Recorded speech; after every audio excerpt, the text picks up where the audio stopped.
The following module discusses the standardized mortality ratio, short form SMR, which refers to an indirect method of standardizing mortality rates of populations.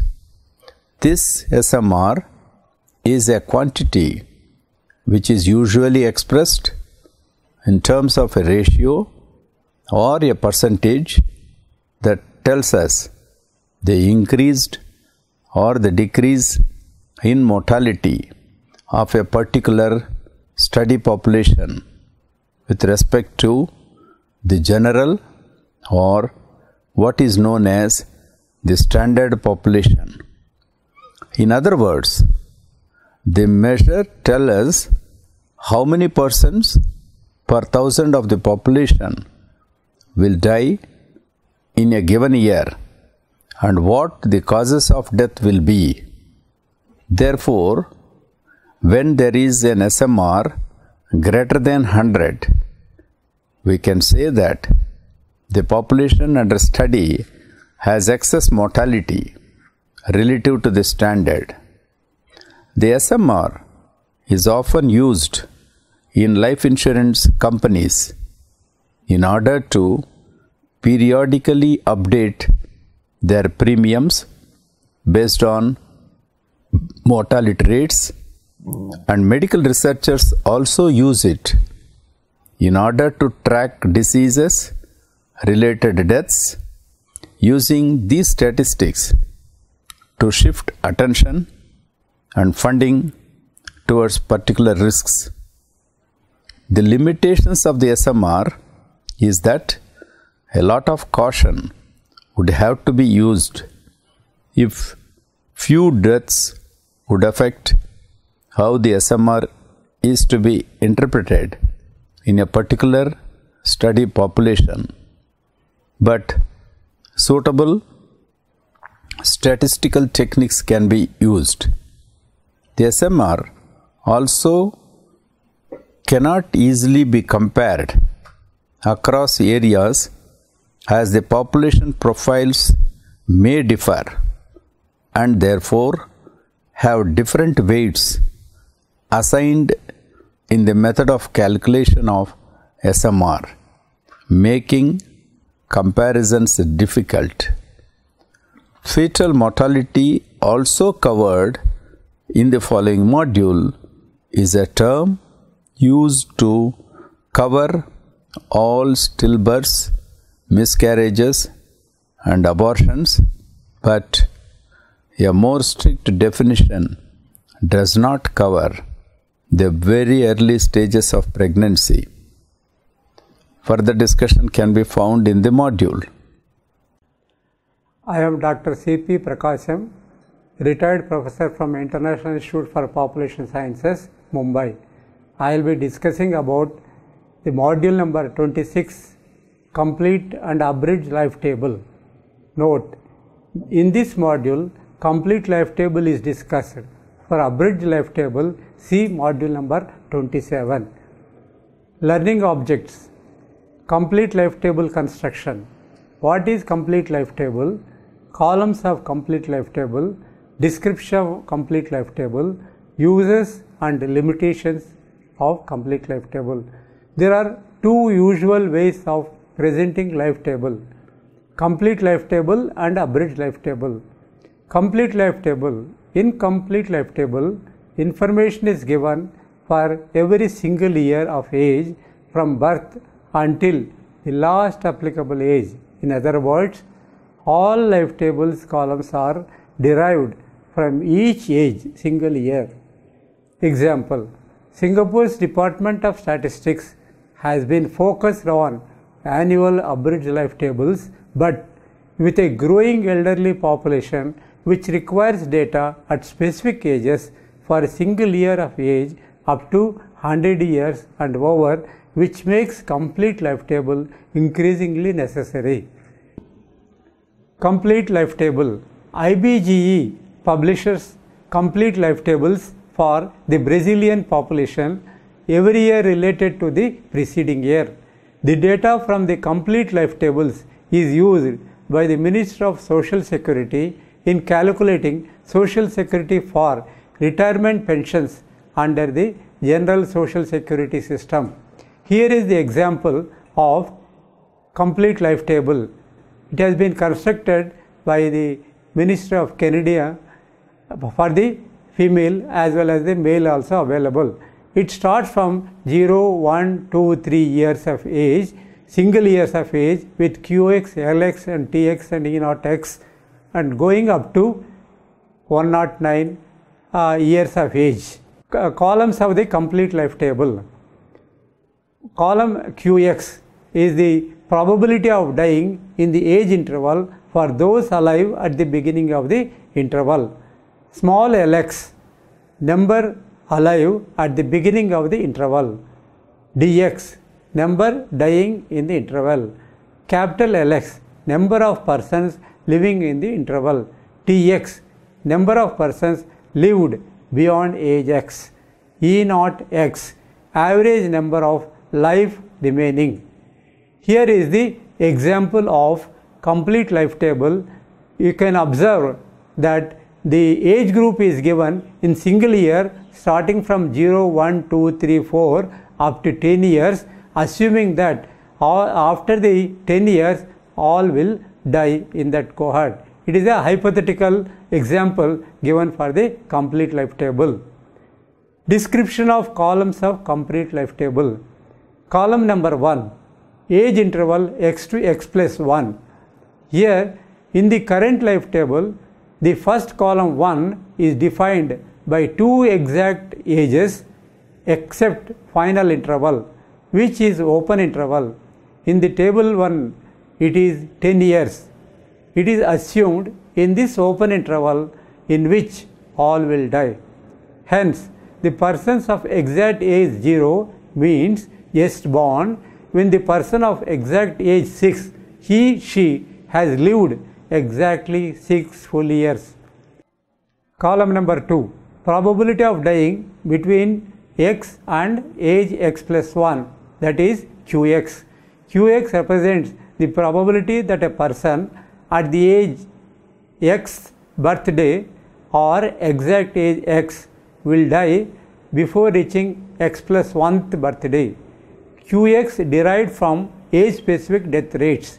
These QX values are the basic quantities for which the columns of life table are computed and validated of life table. Probability of surviving at exact age x to x plus 1 is Px equals to 1 minus Qx. Column number 2 continued Qx. In table number 1, if you take Q4 equals to 0.021, means the probability of dying which are alive at the beginning of 4th year will die before reaching the next age interval. Here it is 5th year and the age interval is 1. That is, out of 1000 persons who are at the beginning of the 4th year, 21 will die before reaching next age interval. Probability of surviving at exact age 4 is next age interval is P4 equals to 1 minus 0.021 equals to 0.979. Column number 3, number alive at age x, small lx. The number of survivors to any age small lx is equal to the product of lx plus 1 and the values of mortality rate for the preceding age interval qx minus 1 subtracted from the number who survived to the beginning of the preceding age interval lx plus 1. Lx equals to lx plus 1 minus product of qx minus 1 multiplied by lx minus 1. That is, from the table 1, if you see that L4 equals to 343 equals to 352 minus 0.026 multiplied by 352. Column 4, number of deaths between age x and x plus 1, that is dx.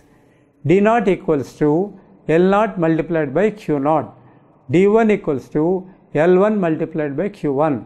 Thus, dx is equal to Lx multiplied by Qx, or dx is equal to small lx minus Lx plus 1. From the table 1, d0 equals to 1000 multiplied by 0.62, that is 620.0. d1 equals to 380 multiplied by 0.043, that is 16.3, and also d1 equals to 380 minus 364 equals to 16, rounding for the integers. Column number 5. Number of person year lived between age x and x plus 1 equals to capital Lx. Capital Lx values are assumed to be evenly distributed in all age groups except first few years of life and ending age group in the life table. Usually, it is assumed that Lx equals to Lx plus Lx plus 1 divided by 2. Example, L2 equals to 364 plus 352 divided by 2, that is 358, with the assumption that the number of deaths evenly distributed, but initial age 0 to 1 and ending of life table 60 plus or 70 plus or 80 plus or 90 plus etc., the deaths are not distributed evenly. Hence, the values are estimated for this age group as below.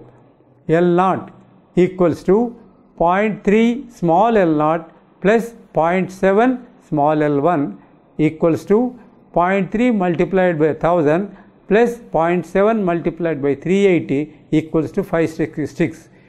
Capital L1 equals to 0.4 small l1 plus 0.6 small l2 equals to 0.4 multiplied by 380 plus 0.6 multiplied by 364 equals to 370.20. The last age group is open interval 85 and above. The length of interval is infinite and average number of years lived by the survivors at the beginning of the interval has been estimated as L85 plus equals to small l85 divided by m85 equals to d85 plus divided by m85 equals to L85 plus divided by m85, where m85 plus is the death rate for the age 85 and above. Another formula used in the old age is L85 plus equals to small l85 multiplied by logarithm of L85 base 10. The age distribution of capital Lx column is called stationary population. Suppose a cohort of 100,000 births is born every year and that each such cohort is subjected to the same rate of mortality Qx throughout their lives and close to migration, and if the births are evenly distributed over the calendar year, the survivors of these births over a period of time is called stationary population, and the number of living in any age group would never change. The total number of years lived beyond x, that is capital Tx. This column also gives capital Tx the total number of person years lived from age x onwards. Then the T10 equals to L10, capital L10. T9 equals to capital L10 plus capital L9. T8 equals to capital L10 plus capital L9 plus capital L8 equals to 157.52 plus 316.63 plus 319.83 equals to 793.99. In general, capital Tx equals to capital Lx plus Tx plus 1, that is T0 equals to capital L0 plus T1. The last age group is here 10 plus is the T10 equals to capital L10, that is 157.52. Column number 7, E naught x, the number of years lived after age x. E naught x equals to capital Tx divided by small lx. Example, E naught 10 equals to 157.52 divided by 315 equals to 0.50. Number of persons at age x, expectation of life at birth equals to E naught naught, that is equals to T naught by small l naught. E naught equals to 3758.61 divided by 1000, 3.76. Expectation of life is used for calculation number of years lived. Uses and limitations of complete life table. It gives mortality pattern of age by single year. Gives mortality pattern of infant and old age population up to the last age. Age pattern of mortality by gender and by year of age is used for mortality differentials. Limitations. In countries where civil registration is poor, the ASDR, age-specific death rate by single year is difficult and defective. Indirect estimates for overcome the errors has its limitations on the assumptions and methods. Here I will be discussing about the difference between current and abridged life table. Abridged life tables are discussed in module number 27. However, I will be discussing about the difference between the current and life table here. The major difference is at age group column. In current life table, age is given in single interval, that is x to x plus 1. In abridged life table, age it is given in general in 5 years age group except for the age 0. Next, age 1 to 4, it is written as x to x plus 5. Availability of age-specific death rates by single year depends upon accuracy of vital registration. Here it is given, fill in the blanks. You are supposed to fill in the blanks according to the available information in this module.